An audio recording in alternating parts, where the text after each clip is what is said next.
You don't have a problem in Russia. We have, you don't have. You might have a little bit. You still have it.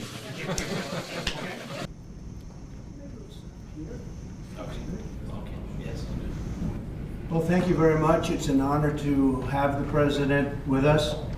So the fact that Trump called Putin first and not Zelensky means that Zelensky won't have had the opportunity to impress on Trump his key positions and views and perspectives on how any potential discussions of a ceasefire might unfold or unroll. And that's obviously significant because essentially it means that Ukraine is being cut out of the discussion, and Putin and Trump are speaking directly to each other without taking Ukraine's position into account. No, we had a great call, and it lasted for a long time, over an hour this morning. I also had with President Zelensky a very good call after that.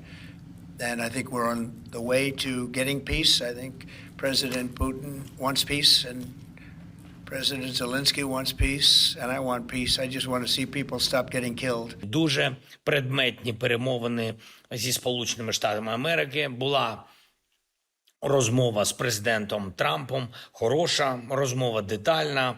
Я вдячний президенту за щирий інтерес до наших спільних можливостей, до того, як ми можемо разом наблизити справжній мир.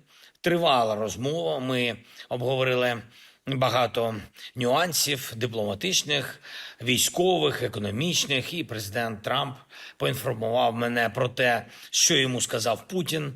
Віримо, що сили Америки достатньо, щоб разом з нами, разом з усіма партнерами дотиснути Росію і Путіна до миру. This was only the first initial conversation.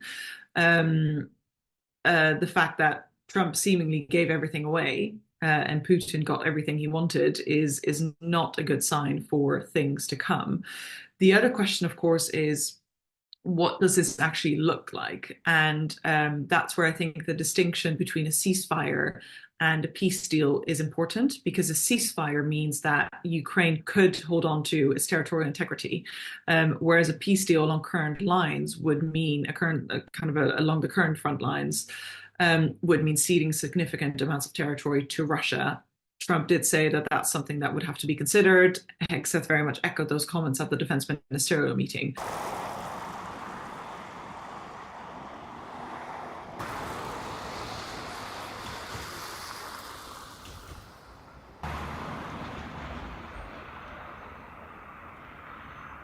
We're not seeing Europeans move quick enough in terms of coming up with ideas of how they can actually help secure Ukraine's future and actually putting things on the table that would appeal to Trump to, on the one hand, keep the US engaged in European security, because, of course, the added dimension to all of this is nuclear. Russia is a nuclear-armed state, and Europe is dependent on the US for its nuclear security umbrella. And now, so far, there hasn't been any talk of taking that off the table, so that's positive.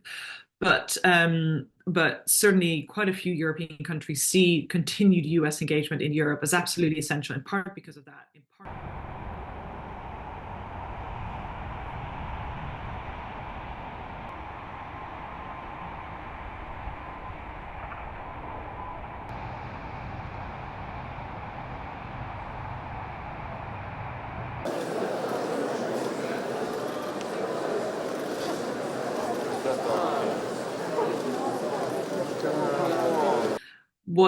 what we have seen develop over the past few months, and I think will only accelerate because of this, is very much a coalition of the willing in Europe, of countries who are willing to take the lead on this and feel that Europe's and their own national interests and national security is directly threatened by current developments, and will therefore take a more active lead and role on this, the UK being one of them, but the Baltic states and the Nordic states very much as well.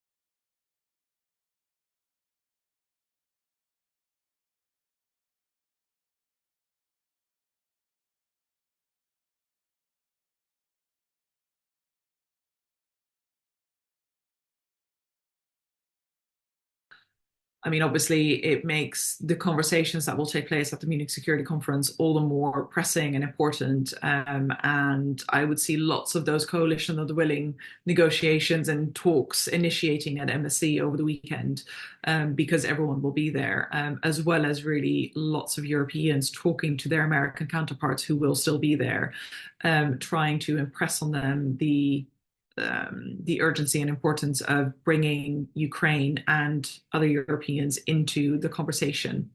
We want, like you, a sovereign and prosperous Ukraine. But we must start by recognizing that returning to Ukraine's pre-2014 borders is an unrealistic objective. Chasing this illusionary goal will only prolong the war and cause more suffering. A durable peace for Ukraine must include robust security guarantees to ensure that the war will not begin again. This must not be Minsk 3.0.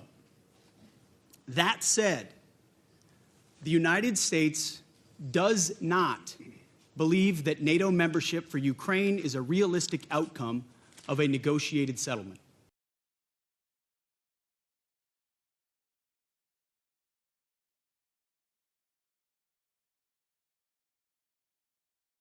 Our understanding is that Zelensky is potentially open to having initial negotiations. Some of the lines are softening a little bit as well, but for Putin, that hasn't softened. And some of the things that he wants to get out of it, for example, removing troops or US troops out of Eastern Europe, would really be significant, not just for Ukraine, but for Europe as a whole.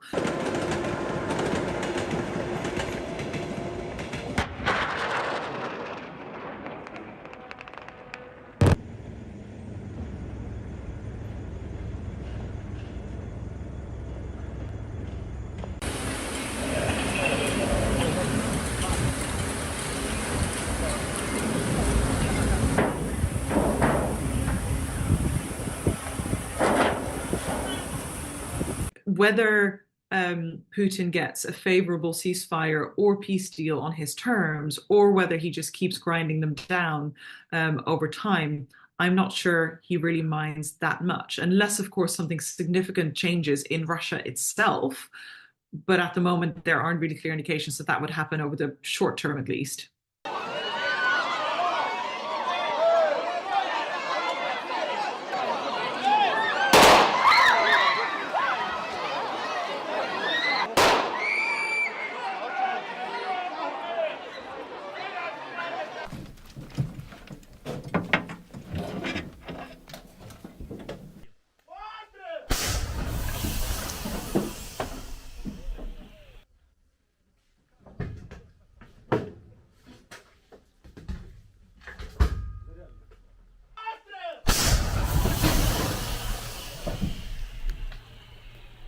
I could imagine that they might feel sold out by the US, and that's so the past 24 hours have really been quite depressing for Ukrainian partners.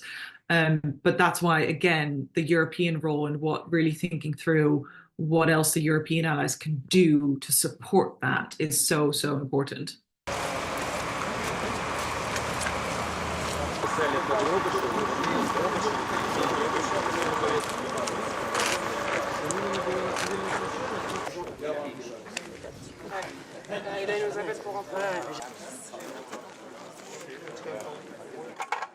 Çekeceksin.